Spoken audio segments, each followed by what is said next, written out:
ended, and we were able to deliver life-saving supplies to virtually every part of the Gaza Strip. That all ended with the shattering of the ceasefire. Hope sank for Palestinian families in Gaza and families of hostages in Israel.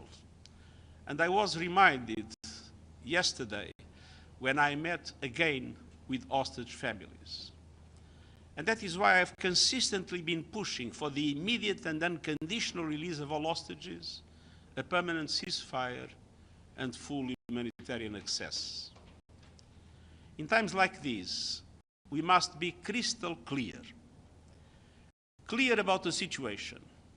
With crossing points into Gaza shut and aid blockaded, security is in shambles and our capacity to deliver has been strangled. And as the heads of UN humanitarian organizations declared in a joint statement yesterday, and I quote, assertions that there is now enough food to feed all Palestinians in Gaza are far from the reality on the ground, and commodities are running extremely low. End of quote. We must also be clear about the obligations. As the occupying power, Israel has unequivocal obligations under international law, including international humanitarian law and international human rights law. Article 55, paragraph 1st of the Fourth Geneva Convention provides that, and I quote, the occupying power has the duty of ensuring food and medical supplies of the population. End of quote. Article 56, paragraph 1 of the Fourth Geneva Convention provides that, and I quote, the occupying power has the duty of ensuring and maintaining the medical and hospital establishments and services, public health and hygiene in the occupied territory. End of quote. It further states that medical personnel of all categories shall be allowed to carry out their duties.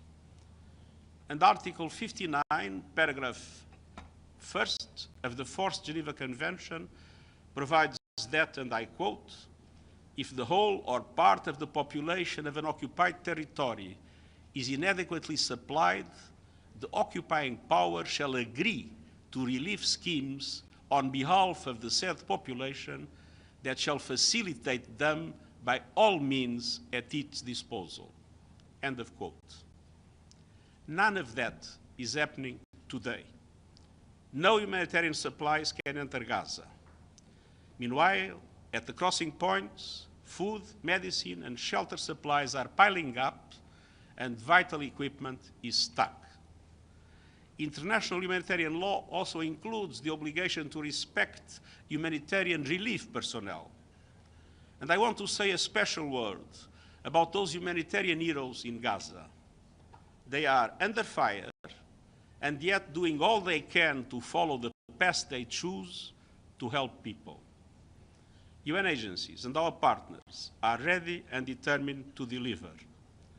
But Israeli authorities' newly proposed authorization mechanisms for aid delivery risk further controlling and callously limiting aid down to the last calorie and grain of flour. Let me be clear. We will not participate in any arrangement that does not fully respect the humanitarian principles, humanity, impartiality, independence, and neutrality. Unimpeded humanitarian access must be guaranteed, and humanitarian personnel must be given the protection that they are accorded under international law. The inviolability of United Nations premises and assets must be respected. And I call once again for an independent investigation into the killing of humanitarians, including UN personnel. We must stick to our core principles. Member states of the United Nations must adhere to their obligations under international law. And there must be justice and accountability when they do not. The world may be running out of words to describe the situation in Gaza, but we will never run away from the truth. The current path is a dead end, totally intolerable in the eyes of international law and history. And the risk of the occupied West Bank transforming into another Gaza makes it even worse.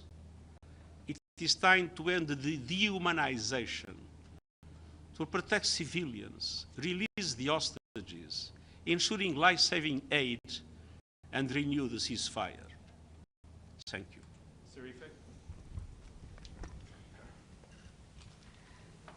Thank you for the opportunity. Secretary General, this is Sherifa Chitson from Anadolu Agency. I actually have a question about the press conference between Prime Minister Netanyahu and President Trump yesterday.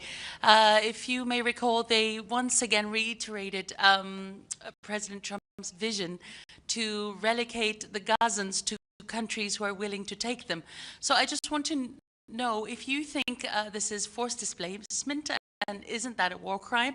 And if I may just ask one additional question, Prime Minister Netanyahu, actually in a rather pitiful way, said that the Gazan people are locked in Gaza.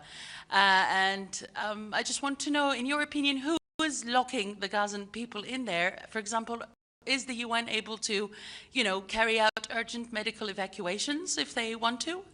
Is this a possibility right now in Gaza? Thank you. Palestinians must be able to live in a Palestinian state side by side with an Israeli state. That is the only solution that can bring peace to the Middle East. Medical evacuations are absolutely essential, and everything must be done to increase the number of medical evacuations. And forced displacement? Sorry? Forced displacement? I mean, sending the Gazan people to other countries? As I said, Palestinians have the right to live in Palestine, in a Palestinian state, side by side with the Israeli state. To be forced to be moved away is something that is against international law. Thank you very much, Mr. Secretary General. As I'm sure you have been reading, President Trump has imposed widespread tariffs on almost every country in the world. I wonder if you could give us your reaction to this, and are you concerned that this could lead to a global economic recession? I've been clarifying my position about this issue time and time again. Trade wars are extremely negative. Nobody wins with a trade war. Everybody tends to lose. And I'm particularly worried with the most vulnerable developing countries, in which the impact will be more devastating. I sincerely hope that we will have no recession, because a recession will have dramatic consequences, especially for the poorest people in the world. Gabriel? Mr. Secretary General, Gabriel Elizondo from Al Jazeera English.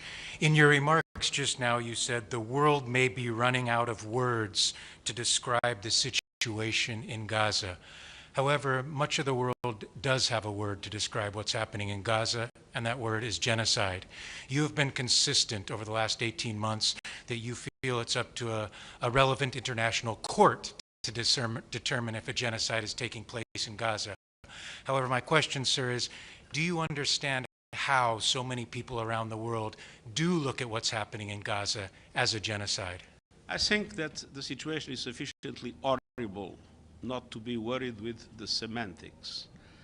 There is a competence of the International Court of Justice, and the International Court of Justice was seized exactly in relation to that.